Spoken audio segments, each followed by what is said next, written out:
Hey YouTube, welcome back to UniXTCG, and today we are going to do some prep work for the Illinois regionals. We are in a little bit of an odd situation where we have two regionals back to back with a week's distance between them, both in the same state. So that means we're going to have two regionals in the same format, and I'm going to assume that because one, in a week's time, I don't expect Bandai to change the format, and that being said, a week's time after that, I don't expect the same thing. So I think that it's safe to say that both of these regionals are going to be held in the same format. And a lot of people are just going to be like, it's a top queue versus top queue format, but there's a lot of nuance that I think the average player to competitive player can really break down in these videos, and so we are going to jump into it here on UniXTCG.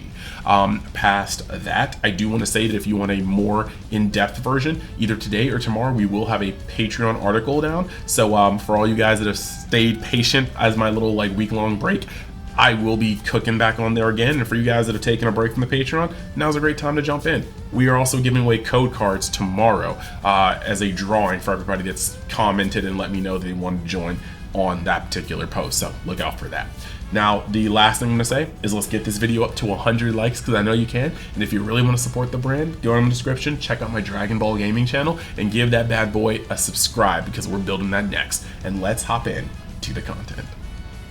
We're actually right back here for the tier list portion. I know, a lot of people have been saying these, but the reason why I wasn't going to call this a tier list video is because this is rather localized for the event. So let's cut the BS and let's move Goku right to the tier 0.05. Essentially, this is just going to be a visual aid for the rest of this video so you guys can actually understand a little bit more about my reasoning. And when it comes to this, I don't put him as tier 0 because he can still lose quite handedly to lots of things. The thing about Son Goku, the top Q deck, is that a lot of people aren't giving it its flowers in the sense that, yes, top Q is mechanically broken, but it is also one of the only decks that I've seen with this level of power. I'm sorry, just kind of clicking away some of these decks.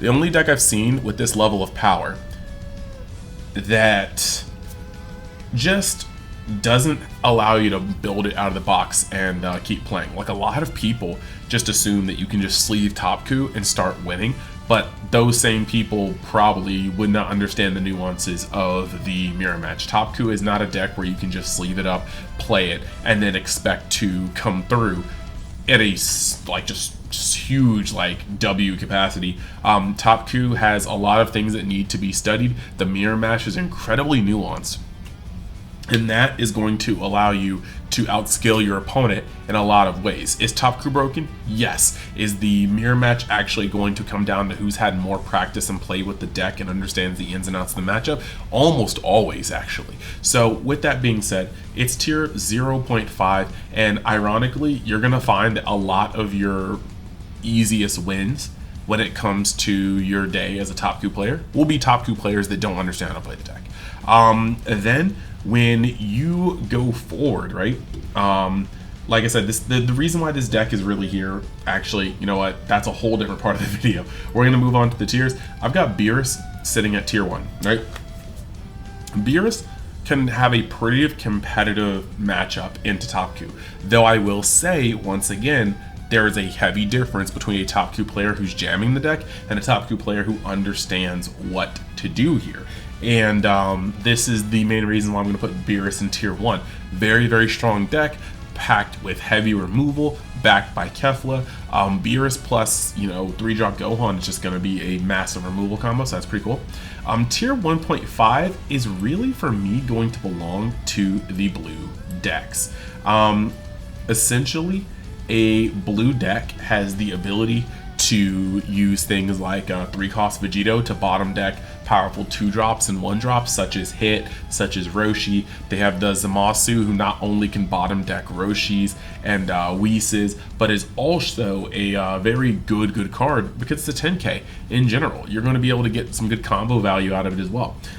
You're able to use cards like Sickle to bottom deck 2 threats at a time, which pretty much immediately neutralizes the threats that Kefla put on board from red. And then you also have access to Zeno, which not only can reset the entire board, but is a 10k boot.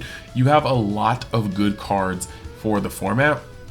The issue is Blue is extremely consistent at what it does, though it does not have a high roll for the most part. I guess it can low roll, but no, blue is very, very often just the same deck every game for the most part. You are playing your best ofs and fours, obviously. You are accelerating through your deck. You are pretty much protecting yourself with 10Ks, 5Ks where you can. You're making to the long game, and you're trying to grind out your opponent. So with that being said, most blue decks kind of operate the same. Where they operate differently is once you awaken. And personally, I know a lot of people will probably disagree. I feel like Trunks is currently the best on his awaken side because he can extend your combo plays with peel off. He can extend your combo plays with pretty much anything 3 or less that you can bounce back. Your Haramakis, your peel offs. You can dig deeper with Pan if you need to. There's just so much he can do, but he can also act as removal. When you put an Android 17 back to your opponent's hand, they have to hard cast that or they have to play it off of Kefla. There is no cheating out off of Top Coup. In Beerus, you have to hard cast everything. So essentially, he's adding nothing to hand on the defense, but you have to replay him out by tapping some form of 3 or 4 energy. Now, Zamasu has a 25k base, which changes up the entire math, which is a whole thing. But yeah, it's going to be kind of an issue if you get flipped over too early because you stop drawing. So there's some ins and outs of Zamasu that a person have to know. And I think while Vegeta's big thing is being able to swing for 35k, essentially by the end of the game, your opponent, like blue doesn't really often force you to use your super combos. So by the end of the game, however many super combos you have, essentially blank Vegeta's leader effect, and that's pretty much all he has going for him. Now, tier green is going to be its own entire little thing because if you guys have been playing this format, a lot of people don't seem to understand that green is about one turn away from just going off. Like a lot of the times you're sitting there going, if I just had one turn to play and then pass and then we resume the game, I'd just be in an amazing spot right now. And that's where you start getting some weird interactions because while Beerus can be very aggressive, every now and then Beerus can leave a turn for green to stabilize. And if green stabilizes, it is ridiculously strong. And without the ability to cheat out Ribrianne and go glimpse, it's very easy for green to establish a board setup where it's very hard to break through with a deck like Beerus.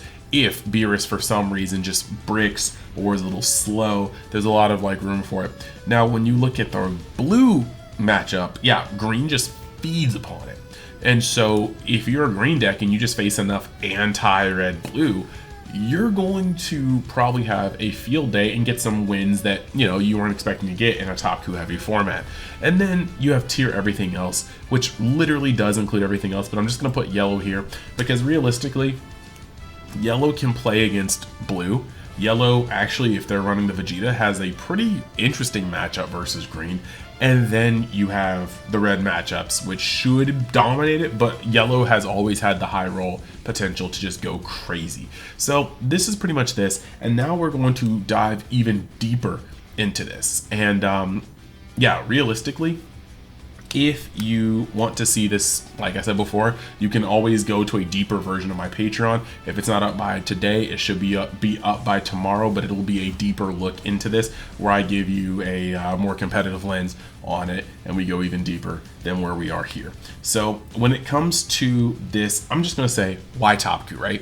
And these are going to be very general. Like I said, you can get the more in-depth breakdown over on my Patreon.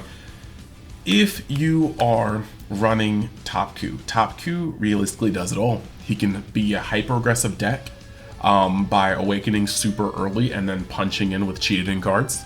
He can be a mid-range deck, you know, stalling your awaken or awakening at a controlled pace in order to match your opponent's pace so that you can't get rushed down by your opponent. Your opponent doesn't want to awaken you, but, you know, at some point it's going to have to happen, and by that time you might be casting double Kefla. Or it can slow roll.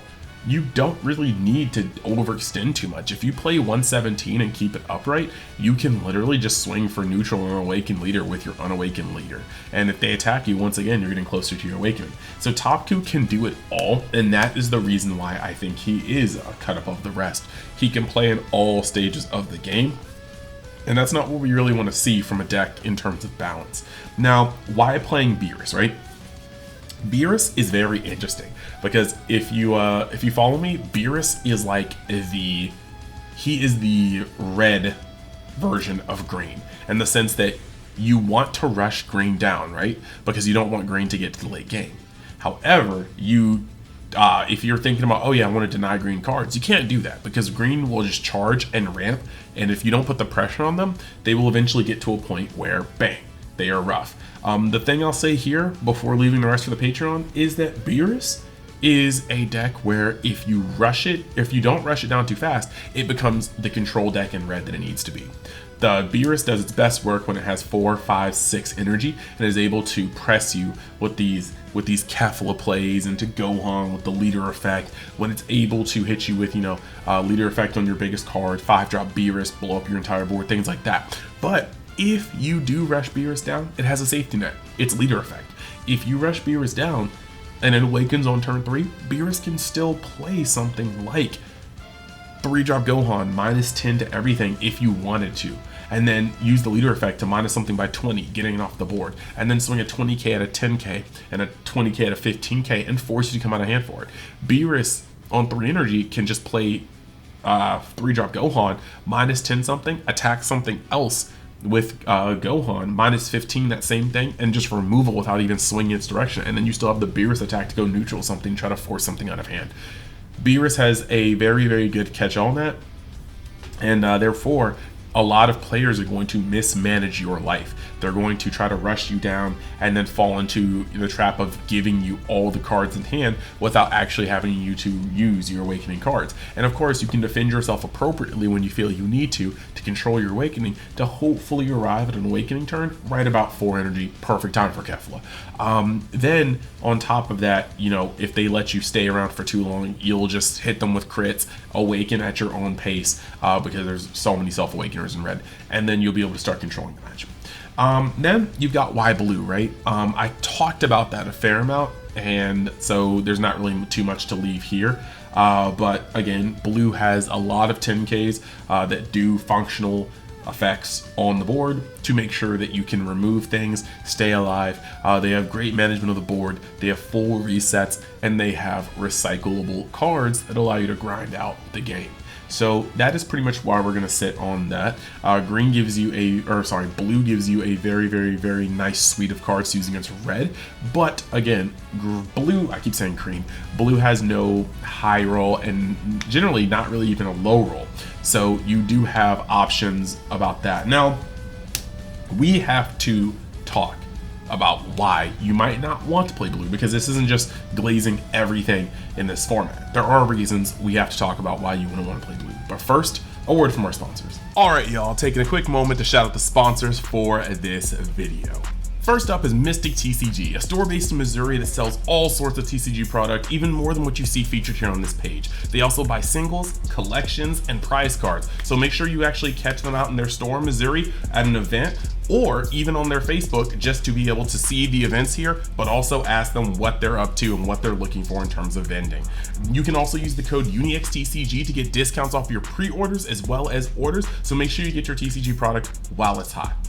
Then you have Eclipse Cards and Hobby based out of Texas, and if that sounds familiar, they did sponsor me with a box of Fusion World Set 1. But as you can see on this page, there is a plethora of TCG products that they are actually having for sale at their establishment. You can also even buy things that aren't just TCG products. As you can see on the screen right here, they hold their own locals, they hold their own events, and they are going out to more and more events. You can actually check their Facebook to see their schedule, as well as call and ask about their vending list. And at the checkout for their website, you can use the code UNI10X to actually get percentages off your pre-orders or your orders. So go check it out as well. And we're always up to all sorts of things in Universe X, so you can go down the description and check the link tree to find out about my other channels, my Twitch, or any other avenues that I'm creating content on. But if you want to go the extra mile, you can always go down to any description on any video and find my Amazon affiliate links. These products here will differ from video to video to cater to the audience in question, but it's just very easy to see something that you may like or be interested in, open it up, and choose the style and or color that'll work for you.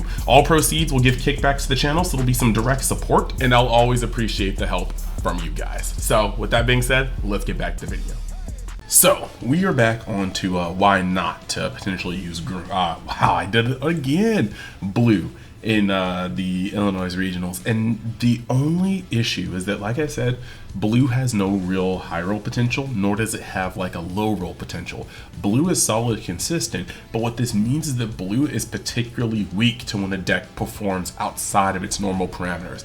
Both green and yellow and red all have the potential to high roll, and if top coup high rolls while knowing how to play against blue or actually understand how blue works on a mechanical level, it generally can just outplay blue. You can outgrind them, you can do a whole lot of things that keeps you in the game, and that can become a very, very big issue for blue players. So yeah, that's already an issue, but then on top of that, your green matchup it's not great. When you're playing against green, you're giving green the turns it needs to actually just like continue stocking up its like energy, getting over to its big drops, and that becomes a position where you don't want to be as a player. Sure, you can absolute lightning things to the bottom of your deck, but chances are, if you're tuning for a top coup dominated format, you're probably not playing absolute lightning. So that means you have to start using things like Zeno, tapping a full 6 to get rid of maybe one Broly played or one Cell played if they're playing Cell with the arena. There's just a lot of things that you have to go back and forth on, and it becomes very, very rough for you to come out on top as a blue deck. So just understand that if people start feeling froggy and coming in with androids hoping to combat green or combat the blue players as well as some of the red players, if they can get lucky enough, you're really going to fall into a position where you're up against some decks you really don't want to be up against, and unfortunately that can be a little rough for you. Now we have green, and when it comes to why green, you really got to understand that green has a good matchup versus blue, and that's pretty much your main in. Now, when it comes to these leaders, though, once Cell gets up to 8 and it has Cell Arena on the board, it's an incredibly toxic deck. But androids do have the ability to apply some earlier pressure because of the new Android 3-drop. You know, you play it, you play it, you get your ramp, you keep going, and it untaps the energy that you're resetting and gains you one. So you're going to be able to do a lot more, and that turn 3 can be disgusting. Androids going second has the ability to hit the Destructive Strength on curve, followed by the androids, and they can even play another Destructive Strength if they wanted to. If they're playing Lab, which I wouldn't quite recommend, but it does allow you to do some nasty Cell plays later, you have the ability to do so much thanks to that little locker or inner locker card. You can play double ramp on the same turn, and that is something that we cannot just like I think 4-drop androids. That's something that we can't ignore. Double ramping is so powerful, and I think that we're just at a point where you have to just understand that androids do have a bit of the mid game cleared out, but at the end of the day, they still are a green deck, and they can be prone to just getting blown out by top coup. So yes, you could play green if you think you're going to see a lot of blue, but I just would not suggest it for Illinois. Then the last thing we have is why not yellow, right? And why not yellow is just pretty easy. Yellow can play with everybody. Yellow can play a game against any one of these colors, but against green, you're hoping to stick your Vegetas, and the Vegetas just are not good against blue. They're not good against red, but they are crucial to your green matchup. And then, of course, being lots of 20Ks, red will have its way just destroying your cards just by minusing them without even really touching them. So they can start focusing a lot on your face while just eradicating your cards. Then against blue, your card's power doesn't matter. Sickle, Zeno, your board's getting reset so many times. Your board states are so vulnerable to pretty much anything that you could possibly play. So yellow, I just don't think, if you want to play it, you can play it. But I'm just saying, if you are not lucky in your matchups and them maybe either performing subpar or drawing subpar, you're going to end up a lot of the times wishing you played another color. So with that being said, let us go to the closing. I just want to ask a couple questions, and then we can close with the video. So yeah, I do want to know, are you guys going to be going to any of these regionals or both? Because if not, Well, if so, I guess I would love to be able to see some of you guys there, maybe even get some games in. We can see how much time is there. I'm going to pretty much be out of state for a week because there's no reason to travel there, travel back, then travel back. So I'll be in Illinois for an entire week. And then if you are going, what do you guys think your plan? Let me know in the comments. It's going to be a great time. And with that being said, I am going to bring this video to a close. Just want to let you guys know that you can find the more in-depth version of this on the Patreon. That'll be in the description as well as my link tree. And yeah, just find out more of the content there. And if you want to support the brand, you can always just go to my Dragon Ball channel, give that a subscribe, maybe check out some videos, and be cooking on there too. We are moving, I am moving, in the next like month and a half, so there's going to be some changes with that being said. And then the last thing I just wanted to say is that as per usual, in the description, Amazon affiliate links. I have 2 cool things up in there in commemoration of some of the stuff we talked about today. One of them is a Beerus figure. This one has opposable joints, not my favorite because I normally like statues, but Beerus is so hard to find. Like some of the only ones they've released from like down Presto were like over $100, close to $200. So yeah, if you guys want to hop on the actual like stars figure of Beerus, that's cool and affordable. But then there's also a pre-order that I pre-ordered myself not too long ago. It's a perfect form cell. You have to see this one. They're both in the description. Check them out, see if it's something you want. It's coming out I think in November, but this cell is chef's kiss, and I will be adding it to my Cell Saga Android Saga shelf. So with that being said, I'll see you guys later. Peace.